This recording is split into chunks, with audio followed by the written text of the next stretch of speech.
Look at this difference. Just 20 days ago, these seedlings were barely visible, and today they are strong and ready for the next step. Today, I'm revealing exactly what I feed them, so they are perfect by the time they're transplanted. For outdoor transplanting, seedlings should reach a height of 6 to 16 inches, 15 to 40 centimeters. It's actually better if the seedlings are a bit taller, because then we can plant them deep or even at an angle into the soil.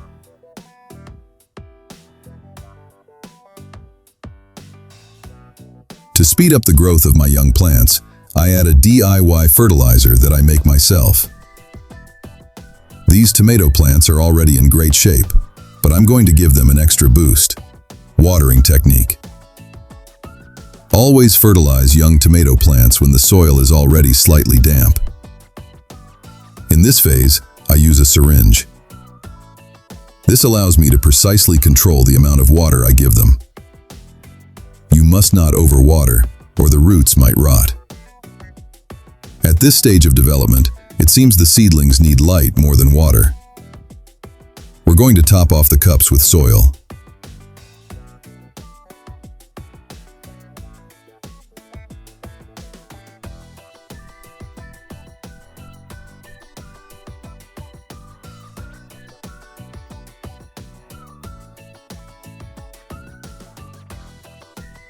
These tiny hairs on the stem will turn into roots once they touch the soil. This way, we'll get an even larger and stronger root system than what you see now. We'll moisten the top layer of soil. You can use a spray bottle, but avoid spraying the leaves directly. A syringe is still the better option. The first fertilizer is made from milk and iodine. I mix about 1/2 cup of milk, 100 milliliters, with 4 cups of water, 900 milliliters.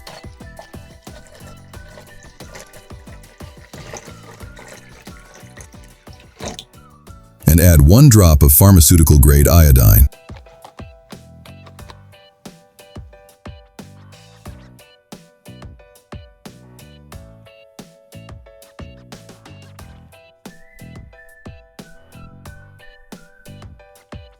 I use a syringe to apply it right next to the stem.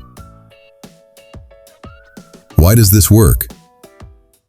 Milk provides calcium and creates a protective film against fungi. Iodine acts as a mild antiseptic and boosts the plant's immunity. In these proportions, it is completely safe for the roots. This solution can also be used as a foliar spray. The second recipe is currently a huge hit in organic gardening, a yeast and sugar solution. You need about 2 teaspoons, 10 grams, of dry yeast, 2 tablespoons of sugar, and a little warm water.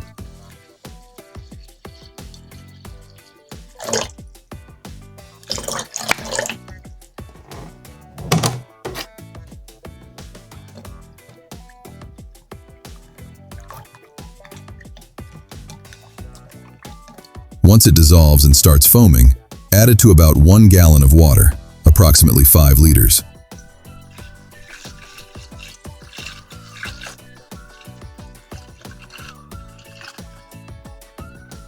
Apply it carefully around the stem with a syringe. Why does this work? Yeast activates microorganisms in the soil that stimulate growth. It's also packed with vitamin B, amino acids, and minerals.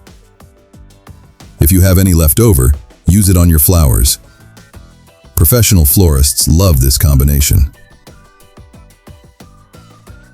Nettle infusion, the queen of nitrogen. If you want true organic power, nettle is the answer. It's best used after transplanting outdoors because nitrogen is crucial for green mass in that phase. How to make it. Fill a bucket or a barrel with nettles.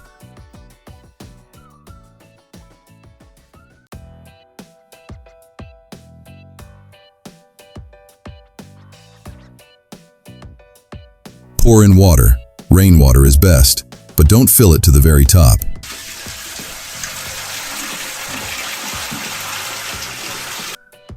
Cover it and let it ferment for about 3 weeks. Once it stops foaming, it's ready. Strain it and dilute it at a 1:10 ratio with water. Quick tea version. If you're in a hurry, pour boiling water over a handful of nettles, let it sit for 24 hours, strain, and dilute 1 to 5 with water. One final, vital tip. Before you move your seedlings to the garden, you must harden them off. Imagine spending all winter in a warm room and then suddenly being thrown into mountain winds and scorching sun. That's how your plant feels. The hardening process should last 7 to 10 days. Take them outside for just an hour or two in partial shade and a spot protected from the wind. Every following day, increase their time outside by an hour and slowly introduce them to direct sunlight. After the 5th day, if nights are mild and the temperature doesn't drop below 50 degrees Fahrenheit, 10 degrees Celsius, you can leave them out overnight in a sheltered spot. You'll notice the leaves becoming darker and firmer. That's the sign of success. This makes the plant resistant to drying out and wind damage. Never transplant before the danger of late spring frost has passed. I don't know if you are aware, but there is another way to produce tomato seedlings besides just using seeds. When tomato plants are already well established in the garden, pruning is done. Shoots that grow in axils between the stem and the side branch are pruned. Dip the larger pruned shoots into water and wait for 2 weeks.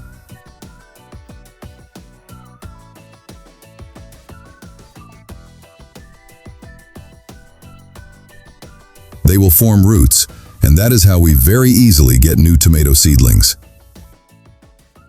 This is a form of vegetative reproduction. The clones bear fruit just like the parent tomato plant.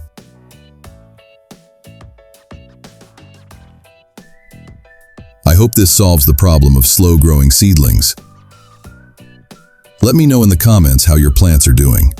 If this video helped, please hit like, share it with friends, and subscribe to the channel for more tips from my garden. Check out my other video on high-yield tomato growing next.